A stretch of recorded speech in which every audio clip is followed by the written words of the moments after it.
தோகை மயில் மேலே இளஞ்செஞ்சுடர் தோன்றும் திறம்போலே கூர்வடிவேல் கொண்டு நம்பெருமான் வரும் கோலத்தை பாருங்கள் கோதையர்காள்.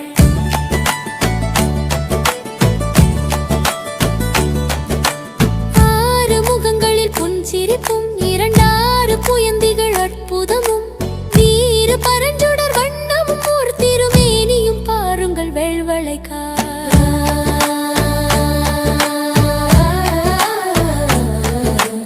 ஆனந்தமான அமுதனடி பரமானந்த நாட்டு கரசனடி ஆனந்தமில்லா சதுரனடி சிவசண்முகன்னம் குருசாமியடி வேதமு சொல்லும் நாதனடி சதுர்வேதமுடி திகழ் பாதனடி நாத வடிவுகொள் நீதனடி பரநாதன் கடந்த நலத்தனடி.